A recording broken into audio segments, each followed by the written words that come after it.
제 이름은 박순자, 올해로 67이 되었습니다.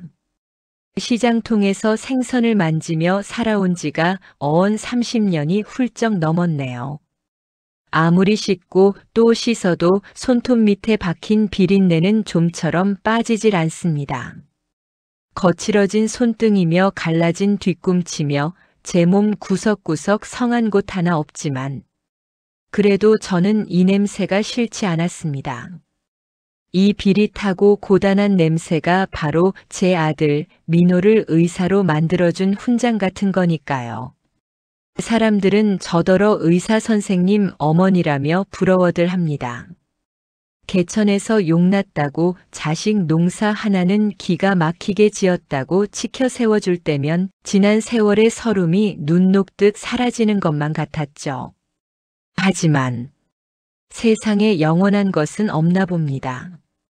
그토록 단단하다고 믿었던 저와 아들 사이가 돈이라는 얄궂은 것 앞에서 그리고 핏줄이라는 질긴 인연 앞에서 이토록 허망하게 흔들릴 줄은 꿈에도 몰랐으니까요.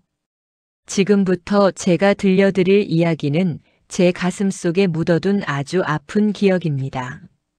어디 가서 속 시원히 털어놓지도 못하고 혼자서 가슴만 치며 삼켜야 했던 제 인생의 가장 추운 겨울날에 대한 이야기죠.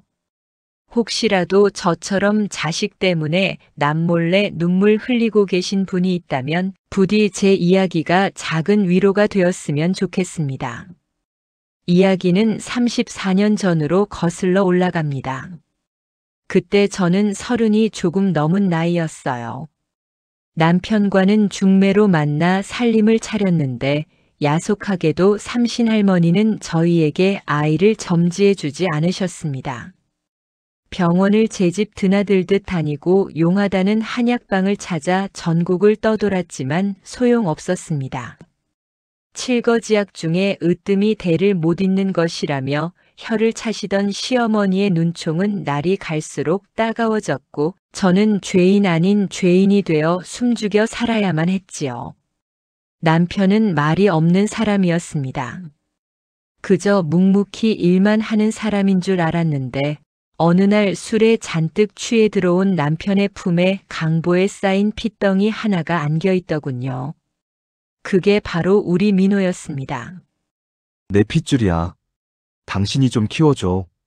남편의 그 한마디에 하늘이 무너지는 것 같았습니다.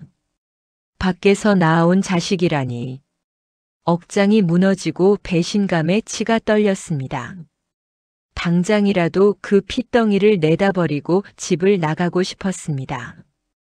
그런데 강보 속에서 꼬물거리는 그 작은 손가락을 보는 순간 이상하게도 발길이 떨어지질 않더군요. 배고프다고 앙앙 울어대는 아기에게 엉겁결에 분유를 타서 물리고 나니 젖병을 쪽쪽 빨아먹는 그 모습이 어찌나 안쓰럽고 또 예쁘던지요. 그때 깨달았습니다. 아, 이게 내 운명이구나. 내가 낳지는 않았지만 하늘이 내게 보내준 내 자식이구나. 하고 말이죠. 그렇게 민호는 제 아들이 되었습니다. 비록 남편이 밖에서 데려온 아이였지만 저는 정말이지 제 목숨보다 더 귀하게 키웠습니다. 혹여나 계모 밑에서 자라 티난다는 소리를 들을까봐 먹는 거 입는 거 하나도 소홀히 하지 않았습니다. 남편은 민호가 5살 되던 해에 덤프트럭 사고로 세상을 떠났습니다. 남겨진 거라곤 빚더미와 어린 민호뿐이었죠. 그때부터 저는 억척스러운 생선 장수가 되었습니다. 새벽 4시면 어김없이 시장으로 나가 얼음을 깨고 생선을 다듬었습니다. 한겨울 칼바람에 손등이 터지고 동상에 걸려 진물이 나도 아픈 줄도 몰랐습니다. 저녁에 집에 돌아와 곤히 잠든 민호의 얼굴을 쓰다듬으면 하루의 고단함이 씻은 듯이 사라졌으니까요. 엄마, 나 나중에 커서 꼭 의사 될 거야. 그래서 엄마 아픈 허리 다 고쳐줄게. 고사리 같은 손으로 내 허리를 주무르며 하던 민호의 그 말이 저를 살게 하는 유일한 힘이었습니다. 민호는 정말 착하고 똑똑한 아이였습니다.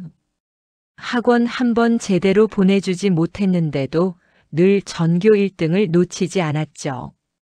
그 비싼 의대 등록금을 낼 때는 뼈가 부서지는 것 같았지만 장학금을 받아오며 활짝 웃는 아들을 볼 때면 세상 모든 것을 다 가진 기분이었습니다.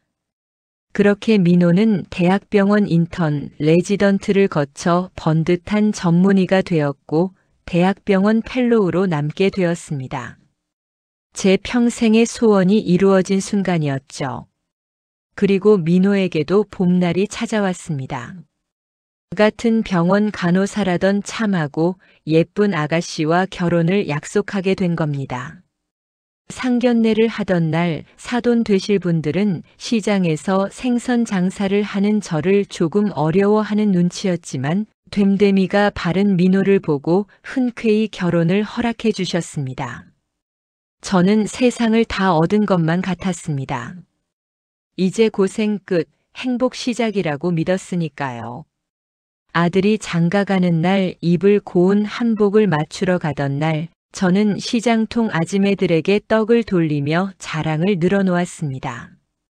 우리 민호가 장가를 간다네. 이제 나도 며느리 보게 생겼어. 그때까지만 해도 저는 몰랐습니다. 제 인생의 가장 잔인한 시련이 바로 코앞까지 다가와 있다는 것을요. 결혼식을 2달 앞둔 어느 날이었습니다. 가게로 웬 낯선 중년 여성이 찾아왔습니다. 머리부터 발끝까지 명품으로 휘감고 진한 화장 냄새를 풍기는 여자였죠. 생선 비린내가 진동하는 제 가게와는 전혀 어울리지 않는 사람이었습니다. 처음에는 손님인 줄 알고 뭘 드릴까요? 하고 물었는데 그 여자는 생선 갑 한 대를 더럽다는 듯이 훑어보더니 저를 빤히 쳐다보더군요. 그리고는 대뜸 이렇게 말했습니다. 많이 늙으셨네. 민호 아빠 죽고 고생 좀 하셨나 봐요? 순간 심장이 덜컥 내려앉았습니다. 민호 아빠를 아는 여자라니. 설마 하는 불길한 예감이 스쳐 지나갔습니다. 제 표정이 굳어지는 걸 보고 그 여자는 비릿한 웃음을 흘리며 말을 이었습니다. 나 기억 안 나요? 30년 전에 피덩이 민호 안고 당신 집 앞에 찾아갔던 사람인데. 아, 세상에. 30년 전 남편에게 아이만 떠넘기고 뒤도 안 돌아보고 도망쳤다던 그 여자. 민호의 생모였습니다. 죽은 줄로만 알았던, 아니 죽었다고 믿고 싶었던 그 여자가 제 눈앞에 나타난 겁니다. 다리에 힘이 풀려 주저앉을 뻔했습니다. 손에 들고 있던 생선 손질용 칼이 바닥으로 툭 떨어졌습니다. 당신이 여긴 어쩐 일이요? 30년 동안 연락 한 번 없다가. 제 목소리는 사시나무 떨듯 떨리고 있었습니다. 그녀는 코를 막으며 인상을 찌푸리더군요. 내 아들 장가간다면서요? 그것도 의사가 돼서. 소식 듣고 축하해주러 왔죠. 그리고 이제라도 내 자리 찾으려고요. 자리? 무슨 자리요? 무슨 자리긴요. 민호 엄마 자리죠. 이번 결혼식 혼주석 내가 앉아야겠어요. 기가 막혀서 말이 나오질 않았습니다. 갓 낳은 새끼를 헌신짝 버리듯 버리고 도망간 여자가 이제 와서 의사가 된 아들의 엄마 노릇을 하겠다니요. 그것도 제가 평생을 바쳐 키워놓은 아들의 결혼식에서 말입니다. 당신 미쳤어? 여기가 어디라고 와서 행패야. 당장 나가. 우리 민호는 당신 같은 엄마 둔 적 없어. 저는 소금 바구니를 집어 던지며 소리쳤습니다. 하지만 그녀는 눈 하나 깜짝하지 않고 지갑에서 수표 한 장을 꺼내 생선 갑 한 대 위에 툭 던지더군요. 이거면 오늘 장사 공친값은 될 거예요. 흥분하지 말고 내 말 잘 들어요. 나 미국에서 사업 크게 성공해서 돈 많아요. 당신처럼 비린내 나는 생선이나 파는 게 아니라고요. 민호 이제 막 의사 됐잖아요. 앞으로 개원도 해야 하고 병원장도 돼야 할 텐데. 당신 같은 무능한 엄마가 무슨 도움이 되겠어요? 내가 강남에 번듯한 병원 하나 차려줄 수 있어요. 민호 앞길 막지 말고 당신이 알아서 빠져줘요. 돈. 그래요, 돈이었습니다. 그녀는 돈으로 저를, 아니, 제 모성을 매수하려 들고 있었습니다. 더 비참한 건 그녀의 말에 반박할 수 없는 제 초라한 처지였습니다. 평생 생선 비린내에 절어 살아온 가진 것 없는 늙은 애미. 아들에게 병원은커녕 번듯한 전세금 하나 보태주기 힘든 제 현실이 뼈저리게 사무쳤습니다. 그래도 저는 물러설 수 없었습니다. 돈으로 낳은 정을 살 수는 있어도 기른 정을 살 수는 없다고 믿었으니까요. 하지만 그건 제 착각이었습니다. 며칠 뒤 민호가 집으로 찾아왔습니다. 평소 같으면 엄마 왔어? 하며 살갑게 안겼을 아들이 그날따라 눈도 마주치지 못하고 쭈뼛거렸습니다. 불길한 예감은 왜 한 번도 틀리는 법이 없는지. 민호가 어렵게 입을 열었습니다. 엄마, 그분 만났어요. 누구? 그 여자 말이냐? 네. 낳아주신 어머니요. 낳아주신 어머니. 아들의 입에서 나온 그 호칭이 제 가슴을 후벼 팠습니다. 언제부터 그 여자가 내 어머니가 되었느냐고 나한테는 그냥 그 여자일 뿐이라고 소리치고 싶었지만 저는 꾹 참았습니다. 그래, 뭘 하시더냐? 미국에서 사업을 하신대요. 저한테 미안하다고, 이제라도 엄마 노릇하고 싶으시다고. 민호의 목소리가 미세하게 떨리고 있었습니다. 그리고 이어진 말은 제 귀를 의심케 했습니다. 그리고 제가 나중에 병원 개원할 때 도와주신다고, 강남 쪽에 자리를 봐두셨다고. 아들이 흔들리고 있었습니다. 평생 고생만 시킨 이 못난 애미 곁을 떠나 부유한 생모의 날개 밑으로 들어가고 싶어하는 마음이 제 눈에도 훤히 보였습니다. 배신감보다는 서글픔이 먼저 밀려왔습니다. 내가 널 어떻게 키웠는데, 내가 널 위해 내 젊음과 인생을 다 바쳤는데. 하지만 차마 그 말을 입 밖으로 내뱉을 수는 없었습니다. 아들의 앞길을 위해서라면 제가 걸림돌이 되어서는 안 된다는 생각이 본능처럼 솟구쳤기 때문입니다. 민호는 고개를 푹 숙인 채 결정적인 한마디를 내뱉었습니다. 엄마, 이번 결혼식 때 그분이 혼주석에 앉으시면 안 될까요? 장인어른, 장모님도 병원장 되실 분 어머니가 오시는 게 모양새가 좋지 않겠냐고. 그 순간 제 안에 무언가가 와르르 무너져 내리는 소리가 들렸습니다. 30년 세월이 송두리째 부정당하는 느낌. 내 아들이 내 목숨보다 아끼던 내 자식이 나를 부끄러워하고 있구나. 생선 비린내 나는 엄마보다는 돈 많은 엄마를 원하고 있구나. 저는 멍하니 아들을 바라보다가 힘겹게 고개를 끄덕였습니다. 그래, 내가 원한다면 그렇게 해라. 엄마, 죄송해요. 정말 죄송해요. 하지만 저 성공하고 싶어요. 이번 한 번만 눈 감아주시면 제가 평생 효도할게요. 아들은 제 손을 잡고 울먹였지만 저는 그 손을 잡을 힘조차 없었습니다. 그날 밤 저는 밤새도록 짐을 쌌습니다. 아들 결혼식에 입고 가려 했던 한복은 옷장 깊숙이 밀어넣고 평소 즐겨 입던 낡은 몸빼 바지와 헐렁한 티셔츠를 가방에 담았습니다. 그래, 떠나자. 내 아들 앞길에 내가 짐이 된다면 깨끗이 사라져주는 게 애미의 도리겠지. 눈물인지 콧물인지 모를 것들이 베개를 적셨지만 소리내어 울 수도 없었습니다. 옆방에서 자고 있을 아들이 깰까봐 입을 틀어막고 끄끄거리며 밤을 지새웠습니다. 다음 날 아침 저는 아들이 깨기 전에 집을 나섰습니다. 식탁 위에는 따뜻한 밥상과 함께 편지 한 장을 남겨두었지요. 민호야, 엄마는 갑자기 시골 이모네 일이 생겨서 좀 다녀와야겠다. 결혼식에는 내 친엄마가 오신다니 마음 놓고 다녀오마. 밥 챙겨 먹고 병원 일 열심히 해라. 사랑한다, 내 아들. 거짓말이었습니다. 시골 이모네는커녕 갈 곳도 없었습니다. 그저 아들의 눈앞에서 사라져주고 싶었을 뿐입니다. 터미널 대합실에 쭈그리고 앉아 멍하니 TV를 보는데 뉴스에서는 어느 재벌가의 결혼 소식이 나오고 있더군요. 화려한 예식장, 행복해 보이는 신랑 신부, 그리고 그 옆에 앉은 우아한 부모님들. 저 자리에 제가 앉아 있을 수도 있었는데.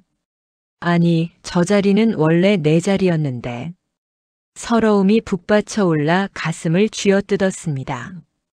그렇게 며칠을 찜질방과 여관을 전전하며 지냈습니다. 그리고 드디어 민호의 결혼식 날이 밝았습니다. 가지 않으려고 했습니다. 가면 더 비참해질 것 같아서요. 하지만 아들의 턱시도 입은 모습이, 그토록 보고 싶었던 장가가는 모습이 눈에 밟혀 견딜 수가 없었습니다. 먼 발치에서라도 딱 한 번만 보고 오자. 얼굴만 보고 바로 돌아서자. 저는 모자를 푹 눌러 쓰고 마스크로 얼굴을 가린 채 결혼식장으로 향했습니다. 식장은 강남 한복판에 있는 으리으리한 호텔이었습니다. 입구에 들어서자마자 반짝이는 대리석 바닥이 제 낡은 운동화를 비추는데 마치 저더러 내가 감히 올 곳이 아니다라고 꾸짖는 것만 같아 절로 몸이 움츠러들더군요. 어디선가 은은하게 풍겨오는 백합꽃 향기가 제 몸에 배인 비린내와 섞일까봐 저는 숨조차 크게 쉴 수 없었습니다. 하객들은 하나같이 귀티가 흐르는 옷을 입고 우아하게 웃으며 인사를 나누고 있었습니다. 그 화려한 풍경 속에 섞이지 못한 채 저는 마치 투명 인간이라도 된 양 로비 구석의 큰 기둥 뒤로 몸을 숨겼습니다. 저만치 축의금 접수대 옆에 오늘의 주인공들이 서 있는 게 보였습니다. 턱시도를 입은 내 아들 민호. 늘 수술복이나 헐렁한 티셔츠 차림만 보다가 저렇게 말끔하게 차려입은 모습을 보니 가슴이 벅차오르면서도 한편으론 낯설게만 느껴졌습니다. 내 새끼 참 잘생겼네. 훤칠하니 인물이 훤하네. 마음속으로 수백 번도 더 아들의 이름을 불러보았습니다. 그리고 그 옆에는 곱게 화장을 하고 비싼 한복을 차려입은 그 여자가 서 있었습니다. 민호의 손을 꼭 잡고 하객들에게 인사를 하는 모습이 영락없이 다정하고 기품 있는 어머니의 모습이더군요. 사람들은 어머, 아드님이 어머니를 쏙 빼닮았네요. 어머니가 미인이시라 아드님도 인물이 좋네요. 하며 덕담을 건넸습니다. 그 소리를 들을 때마다 제 가슴은 생선 가시가 걸린 듯 욱신거렸습니다. 지난 30년 밤낮 없이 기저귀 갈고 업어 키운 건 나인데, 아플 때 밤새 물수건 올려주며 간호한 것도 나인데, 졸업식 때마다 꽃다발 들고 쫓아다닌 것도 나인데, 그 모든 세월이 저 화려한 조명 아래서 흔적도 없이 지워진 것만 같아 억울하고 분해서 눈물이 핑 돌았습니다. 하지만 저는 나설 수 없었습니다. 제 초라한 행색이 아들의 가장 빛나는 순간에 오점이 될까봐 그저 기둥 뒤에서 손수건으로 입을 틀어막고 숨죽여 울 뿐이었습니다. 그때였습니다. 민호의 표정이 어딘가 어두워 보였습니다. 입가에는 억지 미소를 띠고 있었지만 눈은 불안한 듯 자꾸만 로비 입구 쪽을 힐끔거리고 있었죠. 민호야, 누굴 찾는 거니? 설마 못난 애미를 기다리는 거니? 아들의 시선이 제가 숨어있는 기둥 쪽으로 향할 때마다 저는 황급히 고개를 돌려 숨었습니다. 보고 싶으면서도 들키고 싶지 않은 이 모순된 마음을 어찌 설명할 수 있을까요? 예식 시간이 다가오자 로비가 붐비기 시작했고 저는 사람들의 시선을 피해 화장실로 숨어들었습니다. 칸 안에 들어가 변기 뚜껑을 덮고 앉아 터져나오는 한숨을 삼키고 있을 때였습니다. 하이힐 소리가 또각또각 울리며 누군가 들어오더군요. 그리고 익숙한 목소리가 들렸습니다. 아유, 피곤해 죽겠네. 무슨 놈의 인사가 이렇게 끝도 없어. 그 여자였습니다. 민호의 생모. 조금 전까지 하객들 앞에서 우아하게 웃던 목소리와는 딴판인 신경질적이고 날카로운 목소리였습니다. 이어서 누군가와 통화하는 소리가 들려왔습니다. 김 사장. 나야. 지금 결혼식장이지. 아유, 말도 마. 연기하느라 입에 경련이 일어날 지경이야. 내가 낳았지만 30년 만에 보니까 징그럽게 낯서네. 그래도 어쩌겠어. 내 사업 확장하려면 의사 아들 타이틀이 꼭 필요하잖아. 요즘 투자자들은 그런 가족 스토리 좋아한다고. 감동적이잖아.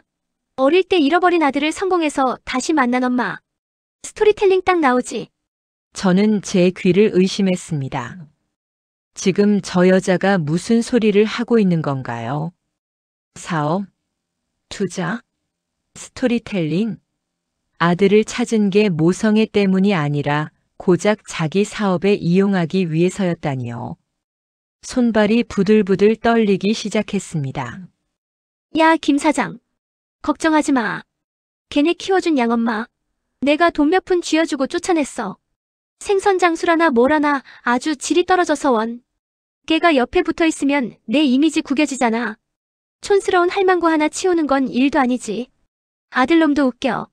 지 키워준 엄마 버리고 돈 많은 친엄마 선택하더라니까. 역시 피는 물보다 진한가 봐. 아니면 돈이 좋던가. 호호호. 그녀의 웃음소리가 화장실 안에 윙윙 울려 퍼졌습니다. 머릿속이 하얗게 변했습니다.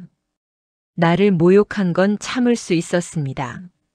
하지만 내 아들을 그 착하고 순한 민호를 돈 때문에 키워준 엄마를 버린 폐륜아로 취급하는 건 도저히 참을 수가 없었습니다.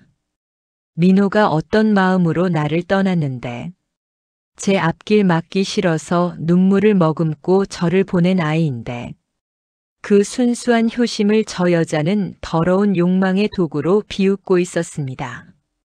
당장이라도 뛰쳐나가 그 여자의 머리채를 휘어잡고 싶었습니다. 내가 사람이냐? 짐승도 제 새끼한테는 이러지 않는다. 라고 소리치고 싶었습니다. 하지만 문고리를 잡은 손이 움직이지 않았습니다. 지금 내가 나가서 난동을 부리면 결국 망신을 당하는 건 내 아들 민호가 될 테니까요. 의사 아들 결혼식장에 생선 장수 양엄마가 난입해 난동이라는 꼬리표가 평생 아들을 따라다닐까봐 저는 입술을 깨물며 피눈물을 흘려야 했습니다. 그 여자는 화장을 고치는 듯 달그락거리는 소리를 내더니 다시 또각또각 구두굽 소리를 내며 나갔습니다. 저는 그제야 풀썩 주저앉아 소리 없는 비명을 질렀습니다. 하늘이시여, 어찌 저런 사람에게 내 아들을 보내셨습니까? 우리 민호가 불쌍해서 어떡합니까? 한참을 울다 정신을 차렸습니다. 이대로 있을 수는 없었습니다. 민호에게 이 사실을 알려야 하나? 아니, 지금 알리면 결혼식은 엉망이 될 텐데. 그렇다고 저 여자 뱃속에 내 아들을 밀어넣을 수는 없는데. 5만 가지 생각이 머릿속을 맴돌았습니다. 일단 나가자. 나가서 민호 얼굴을 보고 아니면 며느리 될 아이에게라도 귀띔을 해주자. 저는 떨리는 다리를 부여잡고 화장실을 나섰습니다. 로비는 예식이 시작되려는지 조금 한산해져 있었습니다. 신부 대기실 쪽으로 가보려고 발걸음을 옮기는데 복도 끝 비상구 계단 쪽에 익숙한 뒷모습이 보였습니다. 민호였습니다. 식장에 들어가 있어야 할 신랑이 왜 저기에 있을까? 의아한 마음에 살금살금 다가가 보았습니다. 민호는 벽에 기대어 고개를 푹 숙인 채 어깨를 들썩이고 있었습니다. 울고 있는 게 분명했습니다. 그때 민호의 손에 들린 휴대전화 화면이 눈에 들어왔습니다. 화면에는 방금 전 화장실에서 그 여자가 통화했던 내용이 녹음된 파일이 재생되고 있는 듯 했습니다. 아, 그렇구나. 민호도 들은 겁니다. 아까 제가 화장실에 있을 때 민호가 근처에 있었거나 아니면 우연히 그 통화 내용을 듣게 된 것이겠죠. 민호가 짐승처럼 낮은 신음소리를 내며 주먹으로 벽을 쳤습니다.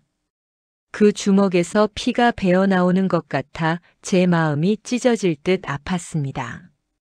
다가가서 안아주고 싶었습니다. 괜찮다, 아들아. 엄마 여기 있다. 말해주고 싶었습니다. 하지만 선뜻 발이 떨어지지 않았습니다. 지금 내가 나타나면 아들이 얼마나 더 비참해할지 알기에 자신이 버린 양어머니가 이 꼴을 다 보고 있었다는 걸 알면 민호가 견딜 수 없을 것 같았습니다.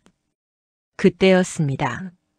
민호가 고개를 번쩍 들더니 결심한 듯 눈물을 쓱 닦았습니다. 그리고는 휴대전화를 주머니에 넣고 성큼성큼 식장 쪽으로 걸어가기 시작했습니다. 그의 표정은 더 이상 흔들리는 나약한 아들이 아니었습니다.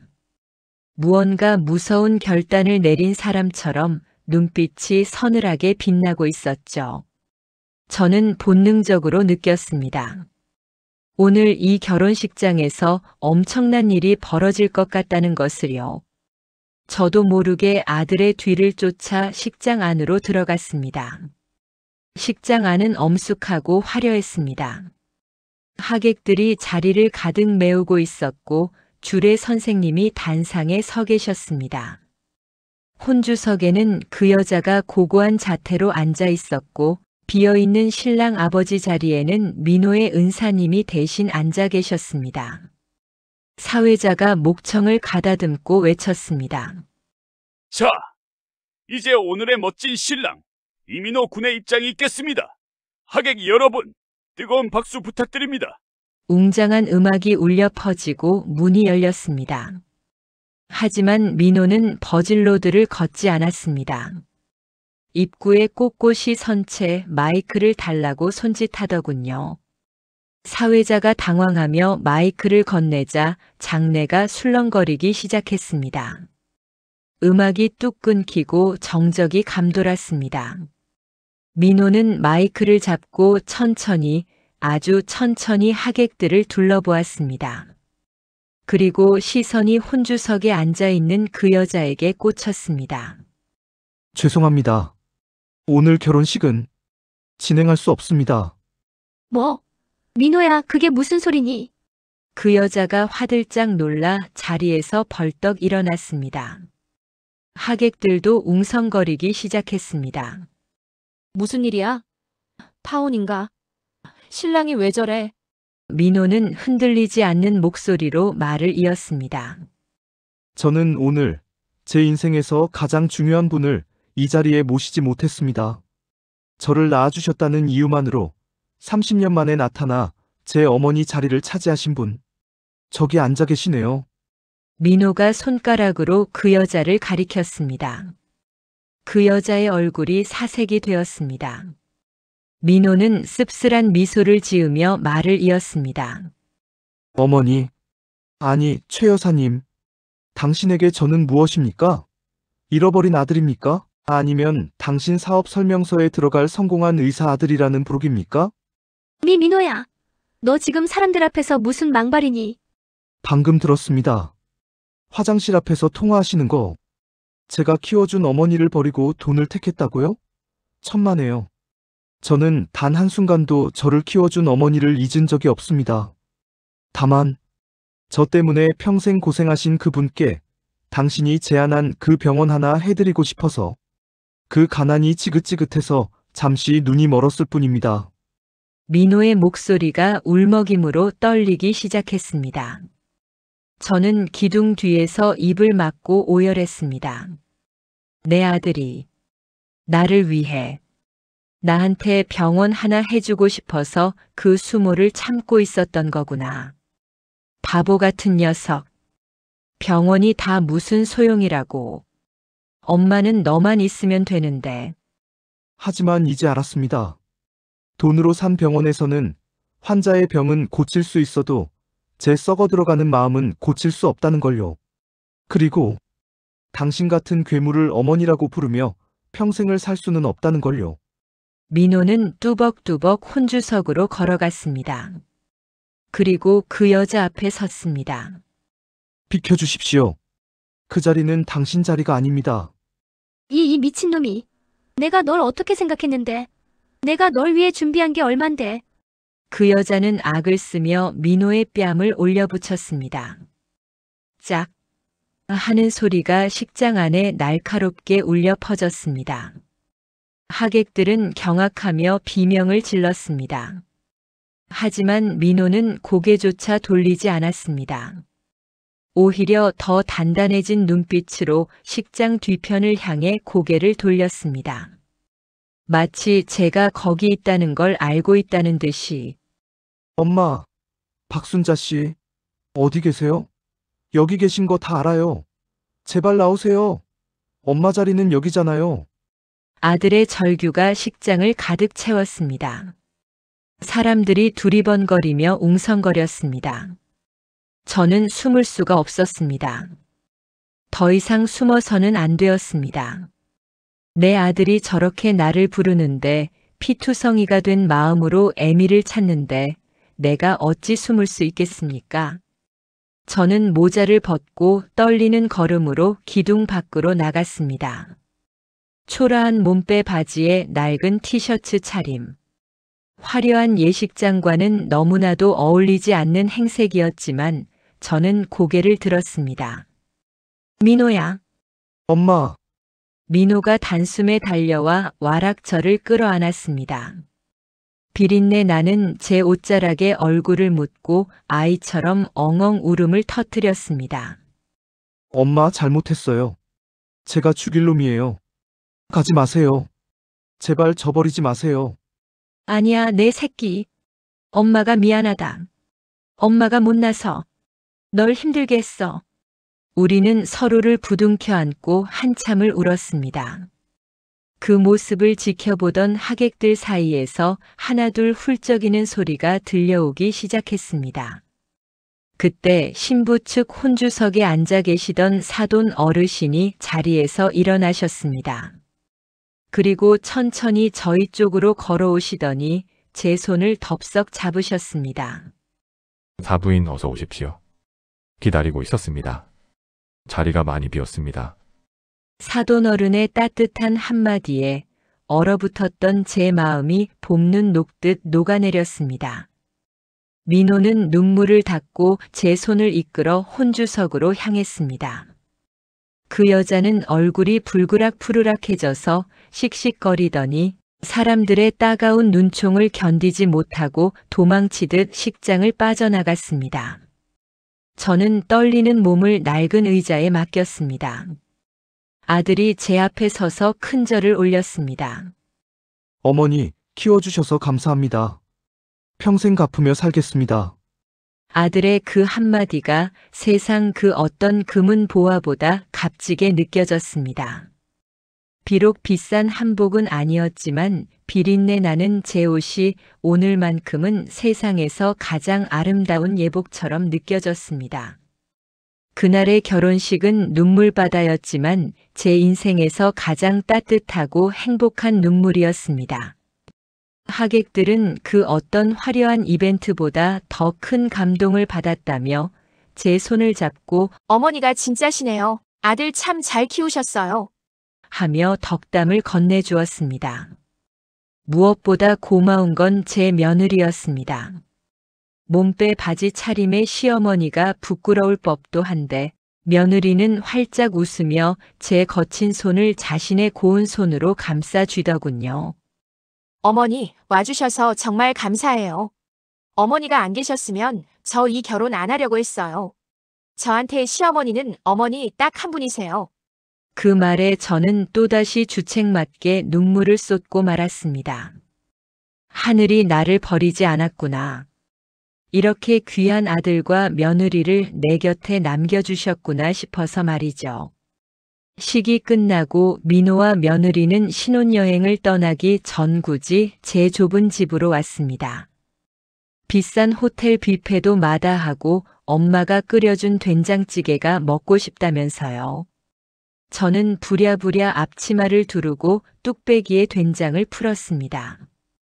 보글보글 끓는 찌개 냄새가 좁은 부엌을 가득 채우자 그제야 마음이 차분하게 가라앉더군요. 아들은 밥 한 그릇을 뚝딱 비우더니 제 무릎을 베고 누웠습니다. 다 큰 녀석이 징그럽지도 않은지 어린아이처럼 제 냄새를 맡더군요. 엄마, 냄새 좋다. 아이고 비린내 난다. 저리 가라. 아니야. 세상에서 제일 좋은 냄새야. 우리 엄마 냄새. 민호가 제 손을 끌어다 자신의 볼에 비비며 조용히 말했습니다. 엄마, 사실은요. 저 진짜 많이 흔들렸어요. 낳아준 엄마라서가 아니라 그분이 가진 돈이 그 힘이 탐나서요. 저 의사 공부하면서 엄마 너무 고생시킨 거 알아서 빨리 성공해서 호강시켜드리고 싶은데 제 힘만으로는 너무 오래 걸릴 것 같아서요. 그래서 눈 딱 감고 그 손 잡으려고 했어요. 아들의 고백에 가슴이 먹먹해졌습니다.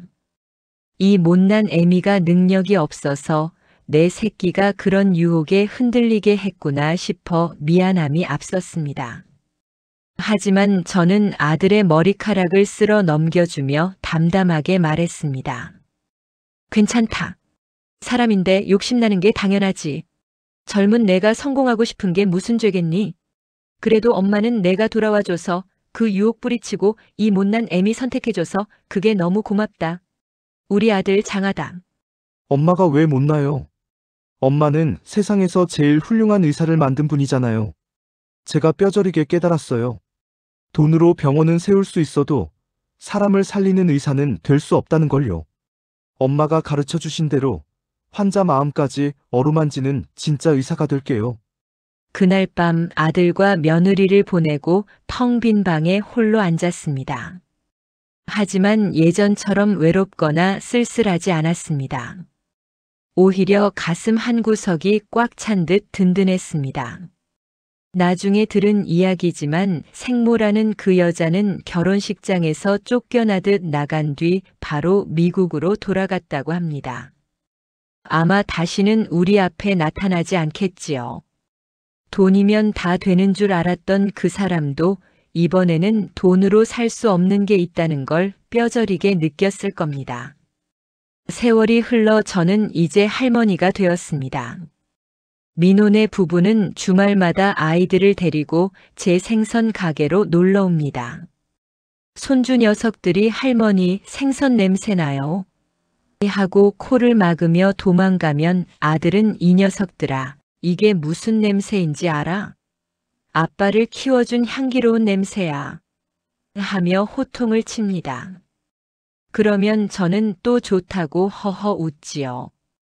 요즘도 가끔 시장 한 구석에 앉아 생선을 다듬다 보면 30년 전 그날이 떠오릅니다. 남편이 핏덩이 아들을 안고 들어오던 그 밤.